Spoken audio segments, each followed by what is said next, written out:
बातमी आहे मराठा आरक्षणाची। सध्या राज्यामध्ये मराठा आरक्षणाचा मुद्दा हा प्रचंड गाजतोय। मराठ्यांना सरसकट कुणबी प्रमाणपत्र द्या अशी मनोज जरांगेंची मागणी आहे, पण दुसरीकडे ओबीसींच्या आरक्षणाला धक्का लागणार नाही अशी भूमिका राज्य सरकारने घेतली आहे। त्यामुळे आता हा केंद्र सरकारच्या दरबारात सोडवला जाऊ शकतोय। बघूयात या संदर्भातील एक रिपोर्ट। मराठा आरक्षणाचा कलश दिल्लीतून येणार, आरक्षणाची 50% मर्यादा ओलांडणार। मराठा आरक्षणाबाबत राज्य सरकार मोठं पाऊल उचलण्याच्या तयारीत असल्याचं समजतंय। मराठा समाजाला हक्काचं आरक्षण द्यायचं असल्यास 50% आरक्षणाची मर्यादा ओलांडावी लागणार आहे।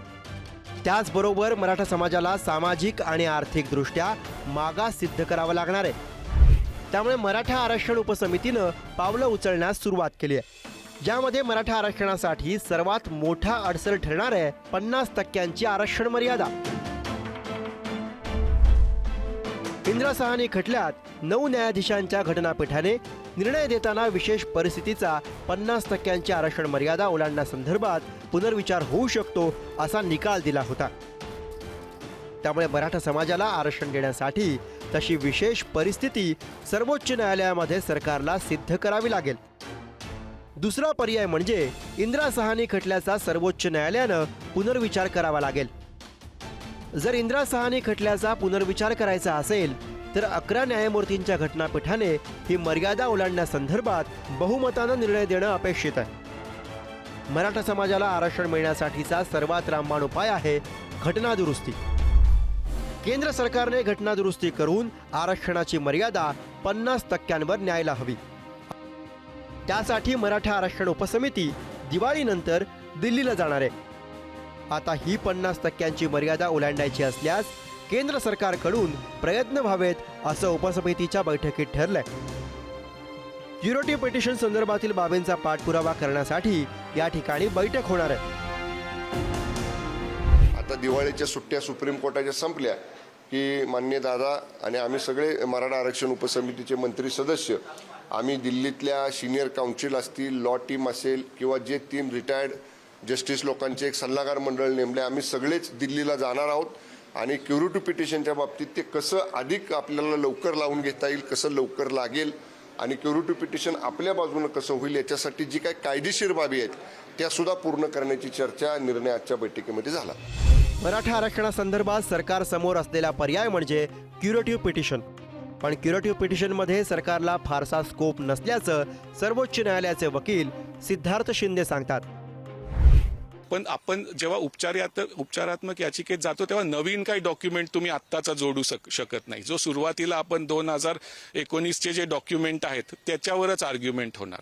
आता आत्तापर्यंत ज्या काही उपचारात्मक याचिका दाखल झाल्या आहेत सुप्रीम कोर्टात या 21 वर्षात, त्यातल्या 9 ते 10च उपचारात्मक याचिका सक्सेसफुल झाल्या। म्हणजे त्याचा रेट खूपच कमी आहे, नगण्य। म्हणजे त्याच्यात आपल्याला पण सक्सेस मिळणं थोडं अवघड आहे सरकारला।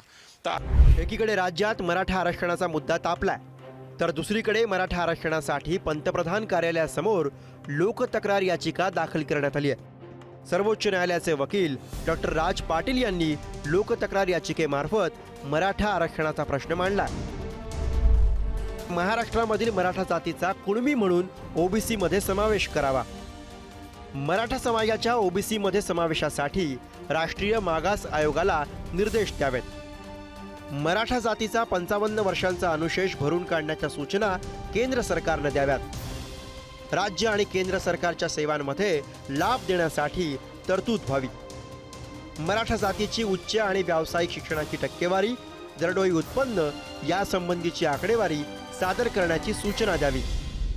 तर ज्या कमिटी निर्माण झाल्या, आणखीन आयोग निर्माण झाले, त्याचे अनेक दस्तऐवज आम्ही माननीय पंतप्रधान कार्यालयात दिले आहेत। त्याचबरोबर मराठ्यांना ओबीसी मध्ये समाविष्ट करावं, जसे की तेलंगणा, आंध्र प्रदेश, तमिळनाडू आणि कर्नाटकमधले मराठे ओबीसी मध्ये आहे। त्याचप्रमाणे मराठवाडा आणि पश्चिम महाराष्ट्र, जसे विदर्भाला कुणबीमध्ये समाविष्ट करून ओबीसीत घेतलेलं आहे, त्याचप्रमाणे इतर विभागातल्या मराठ्यांना सुद्धा समाविष्ट करून ओबीसी मध्ये घ्यावं ही आम्ही विनंती केलेली आहे। मराठा आरक्षणाचा प्रश्न सोडवायचा कसा असा पेच सरकार समोर उभा ठाकला।